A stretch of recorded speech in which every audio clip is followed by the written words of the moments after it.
which is very important. Oh, it's the most important of all. Most important. How's your weekend, by the way? Oh, you know, I was with you for a bit of the weekend. There was Adum Praise, which was awesome, and then there was Malik went to Adum Praise. I said most of the weekend. I didn't say all of the weekend. And why are you asking? I just want to know. I mean, clearly, it is only fair and proper that you him along. It was a great weekend. I think I'll give my highest points to Uncle Boha. It's a crazy ride. Okay. Yeah, it was Absolutely. It was crazy. I mean, absolutely. everything we expected and more. Everything we expected and more. Yeah, but then the Joy Sports Invitation also came around, which that one saw us annex the enviable trophy, I can see it, which has visited us in the glistening studio. on the console. Alright, guys, let's do the front pages. Malik, let's begin. Let's start with the Finder newspaper. Ghana-China ties on new path. 8 cooperation agreements and MOUs signed. Banks record 1.22 billion profit in 6 months, representing 21.7% increase. Cocoa Board hints of reduction in cocoa producer price. There's an if here. Let's enhance Ghana's cultural heritage to spur economic growth. That's Vice President Dr. Mahmoud Bawumia. Those are the stories on the front page of the Finder newspaper. The Daily Heritage has these stories on this front page. Rains devastate Wa after 4 hours of downpour, and wife fight over twins. And this is a very interesting story. Ghanaian woman dying of male hormones. That's also on the front page of the Daily Heritage. But Zoom Lions handing over some 500 trucks and 1,000 containers to MMDAs. And you say it's not a handover. Those are stories on the front page of the Heritage. Independent newspaper. Let's enhance that Bawumia story about enhancing Ghana's cultural heritage. It's on the front page of the Independent newspaper, but also on the Independent newspaper front page. VW planned to be set up by last quarter of 2018. That's Pius Hajide, Deputy Information Minister. The Daily Statesman is reporting this morning EC proposes 200 more electoral areas in the Western region, and the Chinese deal is on the front page. NDC rejects Mahama friends. Those are the stories on the front page of the Daily Statesman. The Gold Street Business. Energy Bank others face IPO challenge. Demand accountability from government by being responsible. That's Send Ghana. And GN offers 150,000 for insurance-related research. Those are the stories on the Gold Street Business front page. And the 7th edition of the Business and Financial Times annual event, the Ghana Economic Forum, is set to open. That is tomorrow, and that's the biggest story on the front page of the BNFT. But government eyes domestic tourism too. That's also on the front page of the BNFT. So, Daniel, I'm going to do 2 front page stories at the same time, because they are very interesting. They have contrasting story. One story, but they have contrasting headlines. The first one is a Chronicle newspaper, and the banner headline is Mahama sweeps NDC polls, but violence mass elections in Accra, Apegusi, and Kumawu. The Daily Guide newspaper front page story of this same story says Mahama boys flawed in NDC regional elections. So did he sweep or he was flawed? Okay, he swept the floor. He swept. So, he swept the floor. No one should ask me what that means. No one should ask me what that means. I beg you. It's even more dangerous that way. We'll put our own interpretation on it. Anyway. But also on the front page of the Chronicle newspaper, Ghana to float 50 billion century bond. GJ organizer leads Atinka Media Village. There's the stories on the front page of the Chronicle. The other stories on the front page of the Daily Guide newspaper. Government vets ministers,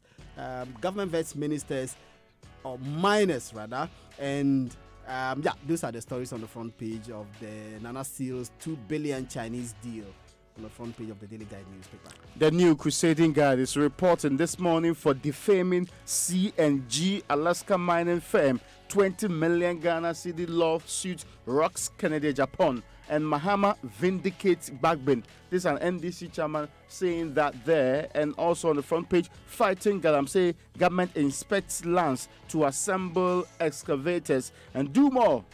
VIP charges stakeholders in tourism sector. Those are the stories that the New Crusading Guide is presented this morning. The Daily Graphic newspaper has the Ghana-China deepening ties on the front page of the Daily Graphic. But also on the front page of the Daily Graphic, Kabila moves injunction against National Cathedral on October 17th, and 5 stalwarts defeated in NDC regional elections. I couldn't wait to do this one. Stalwarts. Back page Back page of the Daily Graphic newspaper. Kotoko claimed double win over Hearts. It's a double track this thing. Absolutely. It's a very, very double track this thing. Absolutely, absolutely. We still play football. Why? Hey, read the Daily Herald. Read the Herald. Read Anyway, the Herald. and after the double win, Hearts fans go on rampage. Also on the back page of the Daily Graphic newspaper. The Herald is reporting this morning Mensa Otabil's house in America surface again, and nation on time bomb as unemployment grows. And talking about Consolidated Bank, Group Indium, TV Africa, sack more workers. And the very last one you should be interested in is the Ghanaian Times. And the Chinese deal is the biggest front page story there. You heard the song, right? And the other story you should be interested in is Peking Government Hospital cries for accident unit, because the accidents are happening big time there. There's also double track system who address free SHS challenge, and this is according to the Vice President of the Republic of Ghana. So, Malik, tell us the story of Mr. Mohammed's boys, and we'll try and decide if he was sweeping the floor. So we know that over the weekend the NDC had its regional elections to select regional executive, to manage the party's affairs. And you know, when these elections are being conducted, there is interest in who is sponsoring which candidates and which candidate is fighting on behalf of which major candidate for the flag bearer elections. And you know that for the first time, the NDC is having more than 10 people vying for the flag bearer election. That has generated a lot more interest. And then that interest has cascaded to the regional level, where everybody wants to see who is sponsoring which candidate. Well, quickly, they have expressed interest, so we don't know if they will actually be vying eventually. Well, so once they have expressed interest, more than they have 10 written people to the party saying that they will run. Yeah, I'm So just we saying, can- like, step by step. we But can- you're right, though. Yes. So now the Chronicle is reporting that many of the candidates who won in the regional elections were persons who were sponsored or perceived to be loyalists of the former president John Mahama, who himself has indicated he's running again. He's running to lead the party, to pick the party's nomination for the next presidential election. And leading the pack is Adekoka. And we remember that not too long ago, somewhere last year, after the election results were declared in 2016, Adekoka led a number of regional, I think the regional chairmen, 10 of them to former President Mahama's house, to go and ask him, prevail on him to agree to run again to lead the party into the next general elections. So It he was was one after of the Cape Coast Unity Walk. absolutely. So he was one of the people who retained their seat in the election. But his retention, actually, if you look at the other people who also contested, he had 319 votes. The three other contenders had 293, 283, 113 votes. You can say this is evenly split in terms of the votes. But of course, Raymond has fundamental disagreements with the headline of the Chronicle. What has newspaper. Raymond said? You are doing your review, Can and you now do that? Raymond You want has said to something. bring me in. What can Kawase He will master? prove what I am saying. And the Daily Guide's story actually backs Raymond's arguments on this. And the front page story itself also backs the one of the front page stories of the Daily Graphic newspaper. 5 NDC stalwarts defeated in regional elections. And we know them. These are people who were ministers at one point or the other in the Mahama government, and who put in bids for the regional chairmanship and will lost. We know John Tia Akologo, who was one point in time he was information minister. He went for regional minister for Upper East. He lost. Joseph Yamin went for regional Ashanti chairman for Upper East. regional chairman. He lost. Jifar Tivor, who resigned under some very controversial circumstances, went for regional chairman for Volta region. She lost. Moses Mabengba for Northern region. George Lowe. So there were so many people who were ministers or influential members of the Mahama government who contested. So you don't forget about Aquinas Teria Kwanzaa in the central region too. Yeah. Yes, he also lost there. But there's an interesting development in the central region. You know the secretary position, right? Talk to me. 2 people actually were tied, the topmost. So they had to go for a runoff in that particular case. So they are yet to set the date for it. So there's no secretary in the central region currently. They had to go for a runoff. There's also an interesting development that when it comes to the western region. You know the guy who lost in 2014. he came back. Toku. Yes, Nana Toku. He lost and he almost fainted. Yeah, he fainted. Not almost fainted. Oh, Raymond, I was standing there. Raymond, I was standing there. He fell into the loving arms. Is that guy your relative? Is that guy your relative? He fell into the loving arms of this other chairman. So that's almost fainting, right? Yeah. The man says he did not faint. The man says that he had fasted for Charlie. But let me tell you something interesting about the dynamics of the Western region. So the last election in 2014, Michael Edu, Big Edu, very, very influential name in the NDC. He came and he campaigned with a group of people and he won. Now, when he won the chairmanship, a large number of the group of people he campaigned with did not win. So Nana Toku lost, and a number of the people he campaigned with won. So, for instance, Japheth Beidou, regional organizer, Joe Nelson, regional secretary.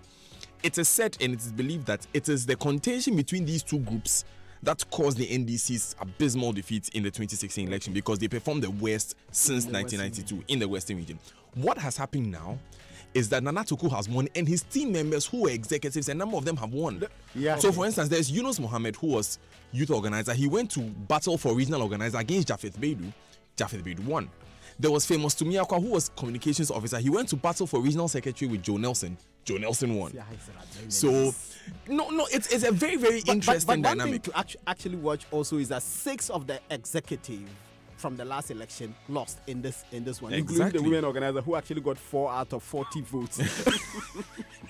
That's overwhelming. And if you if you know the Western Region women organizer for NDC, I'm telling you, she's one of the strongest names when you mention NDC. She got 4 votes. I am shocked. I was more shocked than anyone else. I was more shocked than anyone else. Okay. Anyway, so let's move on, Raymond, to Double Track. Yes. By Wednesday, the GES will release the placement into the various senior high schools. This will pave the way for the commencement of the Double Track implementation proper.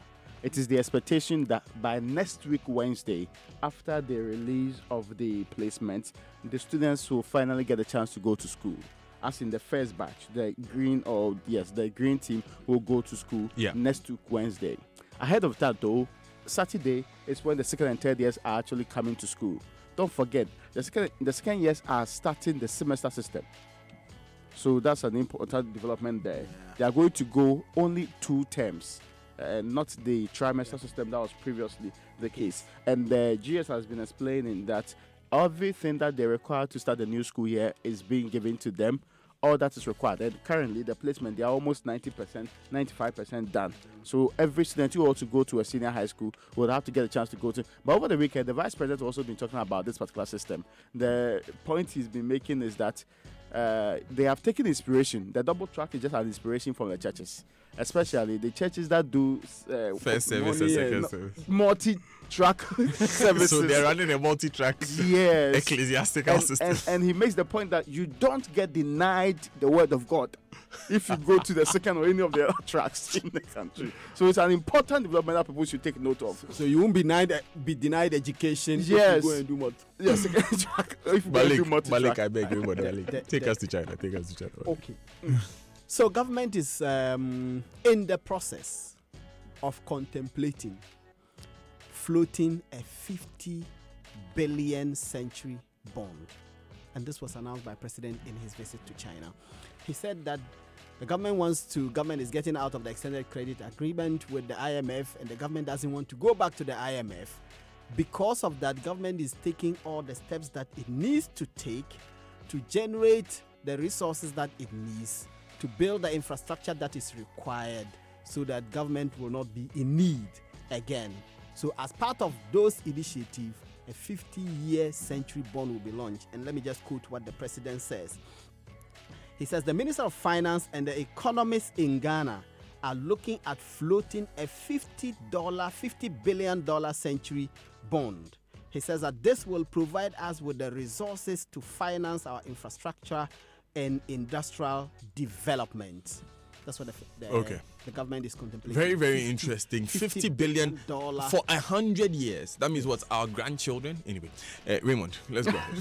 Let me bring you what's going to happen currently. And government, we all do know, has actually gone into an arrangement with the Chinese company and group in Sino-Hydro for some $2 billion dollars to be given to the Republic. In fact, it starts with the first 500 million. And this arrangement is what became debatable when whether it was a barter or a loan matter became the most outstanding. Yes, will they add to our debt profile? What's the IMF doing about that? You do recall that there's been arrangements in time past which the NDC believes looks like this, smells like this, and is virtually like this. And was classified as a loan. So this cannot be any different. Indeed, they have sent a letter asking for clarification from the IMF office here, and also seeking, among other things, to know whether it will be classified as such. But let's not forget, this $2 billion will deal with road infrastructure, it will deal with education infrastructure, it would virtually be filling the gap in our infrastructure funding system in the country. And the government has been very clear in this mind. I believe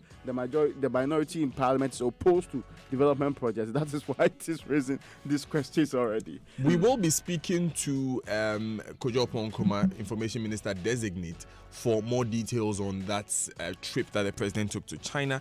He will be informing us of some of the deals that were entered into, Malik. Daniel, if you have 1 minute, let's do this one. I have 30 seconds. Banking sector report indicates that there's been a jump in profit from the banks in the first half of this year, 21.7% jump over last year, and this is in nominal terms. This is 122 billion Ghana cedis. So the report is indicating that, in spite of all of the things that have happened in the banking sector, there's some renewed confidence and there's some good profits being made compared to last year from the banking sector. In fact, the first 4 months had a 5.8% growth, but the last 2 months of the first half of the year did extremely well.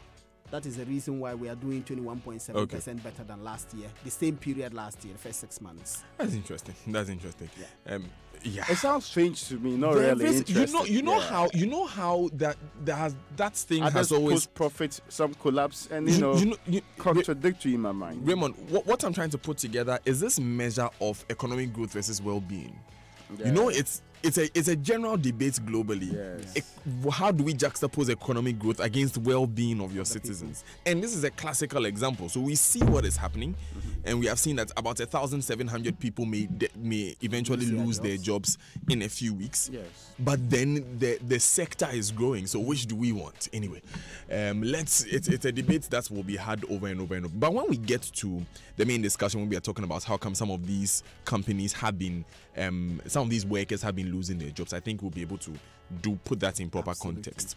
All right then, let's go online now. And the online news review is brought to you by Zenith Bank, in your best interest, Goil Good Energy. And download the Safe Doctor app now from the Google Play. Safe Doctor, the future of better medical care. Now, you've got great love for your vehicle. You want the engine to last longer and perform to its maximum. It's okay. Goil has the new super synthetic 5W30 and 5W20 lubricants for you. These specially engineered superior engine oils work efficiently on all modern petrol and diesel engines. They clean, protect, reduce fuel consumption, prolong oil change intervals, and enhance engine performance from startup till you switch off. Go to any Goil filling station and grab the new Goil Super Synthetic 5W20 and 5W30 lubes. Engineering innovation for your vehicle has arrived. Goil Good Energy. Now, did you know that paying school fees can be as easy as ABC? And did you know that Zenith Bank provides the most reliable school fees payment service? Well, now you know. Visit any of our business locations nationwide for easy and prompt school fees payment, or visit our website zenithbank.com.gh to pay school fees via Zenith Global Pay. If you are a Zenith Bank customer, that is. Now, Zenith School Fees Payment, your stress-free solution to paying school fees. Zenith Bank, in your best interest. Guys, before I bring you the rest of the online review, have you seen Gabriel Asari Chedako's Facebook page? I read it over the weekend. But when I read it, it reminded me of an article a colleague of mine, Dan, did about this. This is Gabriel Nuotu Ankra. He did an article asking why the Kantanka Group could not produce small vehicles for Uber. The one that he said that he manages 70 Uber cars. Yes, so okay. Gabi is saying he uses the Kantanka Mensa. Let me read Gabi's post so that listeners will get the context. It says, yes, I own a Kantanka Mensa. It drives like any other car on its range. in its range. I love it. My only issue with the manufacturers is that they should be looking more at building mass-produced vehicles which many Ghanaians can afford, like the small cars now used for Uber in Ghana. In Accra, Kantanka can be a model for taxis in Ghana if only the manufacturers can target the $8,000 to $12,000, that is a 35 to 60,000 Ghana cedi market. Keep it basic. AC radio, yes, but no frills. Gabi on Facebook. But the thing is that they hand make the vehicles. They assemble and make them themselves. So when you go to the factories, they don't have this equipment that would enable them make it, mass produce them, if I can use that expression. So they also have their difficulties, and I think that what they are asking for is patronage. But it's another conversation. I don't know what you guys think. Yeah, I think that the point Gabi makes sense to me. And as I said, my colleague, my friend Gabi, also a Gabi, Neo to Ankara, wrote an article in which he said he thinks that if they produce these small cars like the Kia Picantos, the Kia Rios, the Hyundai i10, the i30, all of these, if they produce vehicles in that range, then a lot more Ghanaians people will be able to buy them, and they can produce mass numbers. Maybe we need to put that question out. I wish I could bring you in, but we have to go. Maybe we need to put that question out and ask Ghanaians what they think. So send us in a message and tell us your thoughts on that. But myjoyonline.com says Ghana considering the 50 billion century bond. Somalia's capital Mogadishu hits by a huge explosion. Go on myjoyonline.com and get those details. We're going to take these messages and then we'll take the BBC News at 7. Stay with us. This was Kwame's life before Interplast in Green Irrigation